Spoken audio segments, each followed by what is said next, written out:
안녕하십니까. 동서문화로의 신용철입니다. 오늘은 16세기 동아시아의 3대 위인이라고 하는 이타고에 대해서 말씀드리겠습니다. 이타고는 1527년에서 1602년까지 살았던 중국 명나라의 대사상가입니다. 그러니까 이분은 바로 우리나라 임진왜란 때가 그 사상과 활동의 전성기였습니다. 이 앞에서 보시는 이분이 이타고 선생의 그 상입니다. 그러니까 그 당시에 사진을 찍을 수 없지만은 초상을 갖다가 이제 모형으로 지금 만드는 거죠.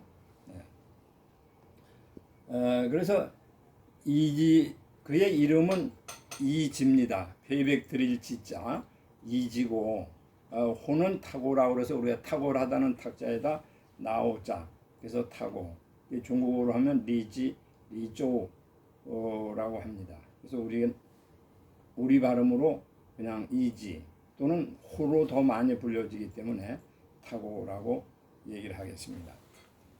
저는 이 사상가에 대해서 1972년부터 시작을 했기 때문에 오늘까지로 본다면 50년이 조금 지났습니다. 그러니까 반세기를 그와 더불어 연구하고 함께 살았다고 할 수 있습니다.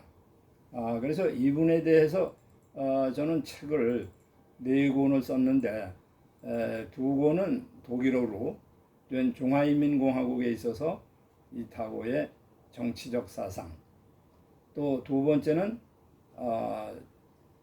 이타고의 여성관, 그러니까 유교 사회에서 핍박받고 차별받던 여성에 대해서 어떻게 생각했느냐 하는 것을, 그것이 이제 독일어의 2권이고, 우리나라에 와서는 우리나라에는 아직 이타고에 대한 평전이 없는데, 그 평전으로서 여기 보시는 공자의 천하, 중국을 뒤흔든 자유인 이타고, 이런 것을 지식산업사에서 2006년에 출간한 적이 있습니다.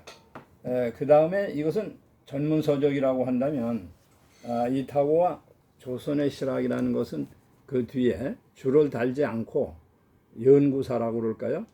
그리고 우리나라에서 대개 어떻게 언론이나 학계에서 이야기가 되고 있는가 하는 것을 자유롭게 기행문이나 수필, 평가 이런 점으로 해서 했습니다. 그러니까 논문은 수십 편을 썼지만은 책으로서는 4권을 썼다고 하겠습니다. 그러면 그는 어떤 사람인가 하는 점을 오늘 간단히 보겠습니다. 제가 말씀드린 대로 16세기 동아시아의 3대 위인이라고 그랬습니다. 그럼 16세기의 동아시아라고 하면 우리가 1500년대인데 대단히 동아시아가 폭발 직전에 위기에 있었던 겁니다. 그럼 동아시아의 유교 사회라고 하면 말할 것도 없이 중국, 그 다음에 조선, 일본, 물론 베트남도 포함이 되겠지만은 우리가 가장 가까운 곳은 중국, 조선, 일본일 겁니다.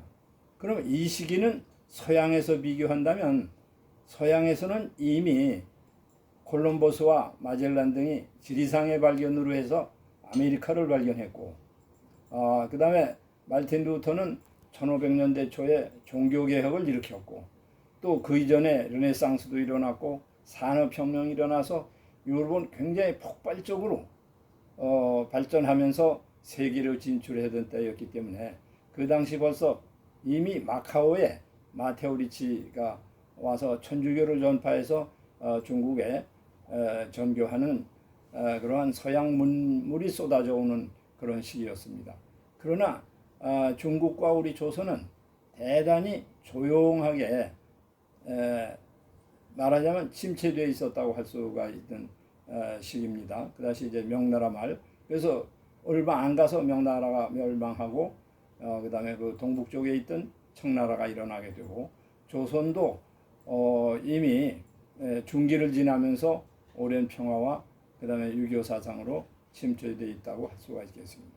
그런데 바다 건너 일본만은 전쟁의 시기, 즉 전란의 시기를 히데요시가 극복하고 5분 지났어요. 그러니까 시대